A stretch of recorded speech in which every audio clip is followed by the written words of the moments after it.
The Holocaust started in 1933 and went until 1945. During this time, concentration camps were very popular, but in a bad way. There was 23 different concentration camps that were used during this time to put other people through hell. Concentration camps were either used for forced labor, holding centers, or inhumanations.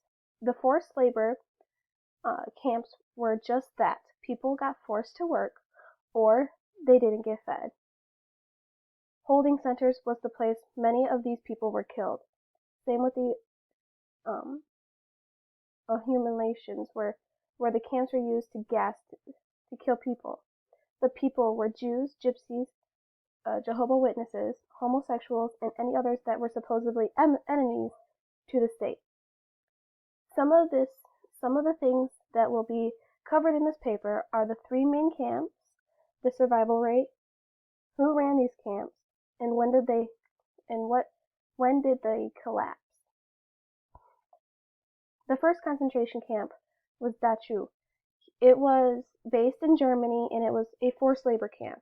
It started in March 1933 and lasted until April 1945.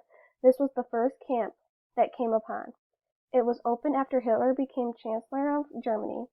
This camp started as a prisoner camp, but eventually turned into a death camp. The person in charge was Helmer Wackerly. The SS administrators would lie about how people died in the camp and say that someone's death wasn't their fault. If or when someone acted out, there was no set of rules that punished. It was that the SS people thought would best fit. The punishment could be anything from no food for a night or a beating. As the war continued, more and more people got ripped from their homes and sent to different camps. On the night of November 9th, 1938, almost 11,000 Jews were sent to Dachau. It was overly crowded and brutal. The camp was only supposed to hold 6,000 people. By the time 1944 came around, there was about 30,000 prisoners cramped into that camp. Just to move some of the prisoners, they made some camps around Germany for those who could work and got turned into slaves. Thousands died just from not eating right, diseases, or being too hard to work. There was even more deaths by not following the rules. Another thing that happened in this camp was medical experiments.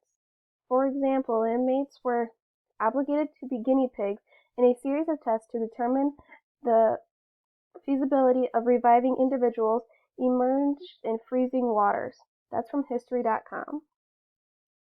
The Nazi wanted to see if people could be saved after being in freezing water, but many died. Before the United States entered, the SS ordered the 7,000 prisoners, marched for 6 deadly days to Genesee, which is to the south. Those that could not handle the walk were shot.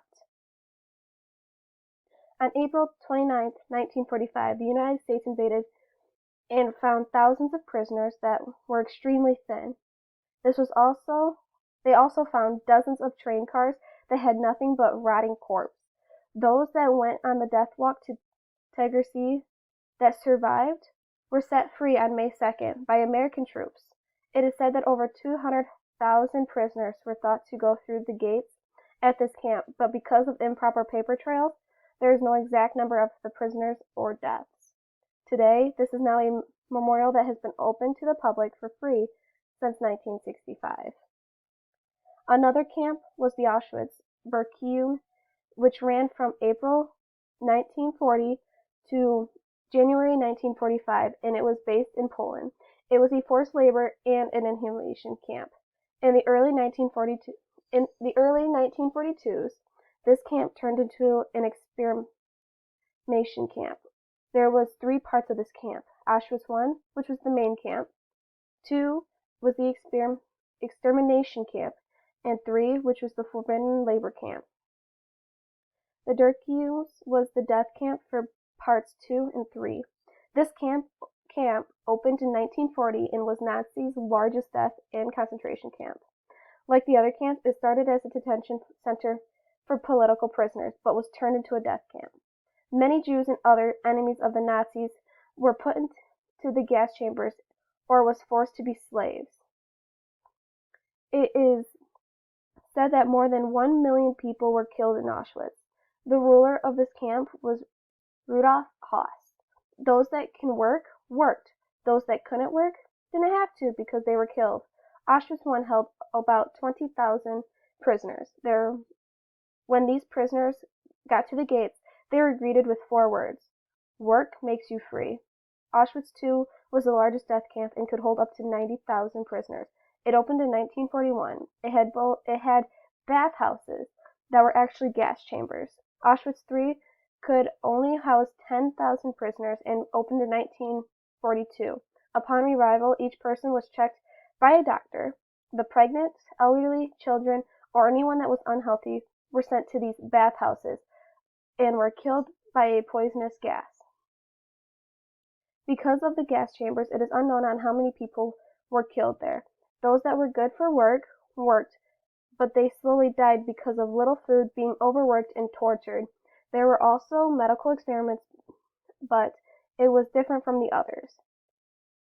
He also injected chloroform into the hearts of twins to determine if both siblings would die at the same time in the same manner. Also from history.com.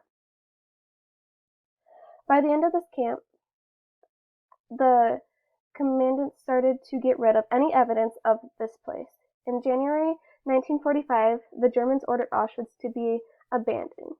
The Auschwitz Death March began. More than 60,000 people with Nazi guards went on a 30-mile march. When the Soviet army got to the camp, they found about 7,600 sick people, mountains of dead bodies, and clothes and hair. There was 7 tons of human hair that was found.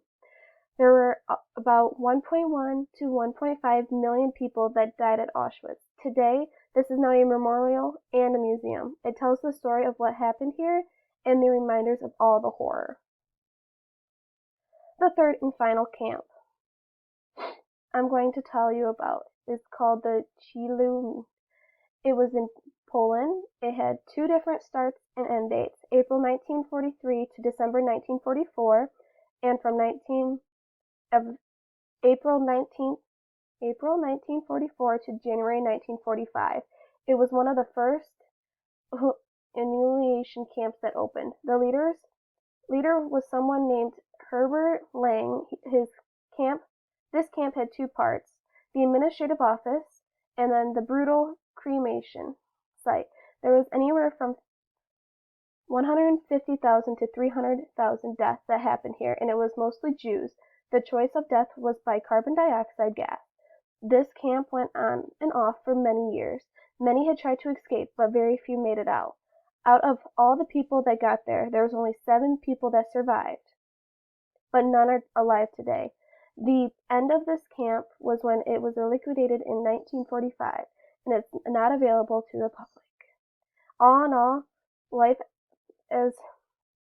during this time for many people was living hell. Families ripped apart, never to see each other again, being tortured because you are a Jew or someone else that Hitler didn't like. Most of this 1945 was put into the past, but those few survivors will also be living in fear. They would have some kind of PTSD or physical or mental reminders of what happened. So many have number tattoos that were turned into their names, and they will always be on them. So many people lost so much. House, family, special items, they're all gone. These are just 3 out of the 23 different camps that was during this time. They all had one thing in common: death, either by malnutrition, overwork, diseases, or being beaten to death. It was a way to get those that didn't like the rules to follow them. There are so many other camps that you could walk through today and see what happened in these places. There are places that you cannot walk through because of what happened. It is unfair and inhumane on so many levels. Hopefully history doesn't repeat itself, so this doesn't happen again.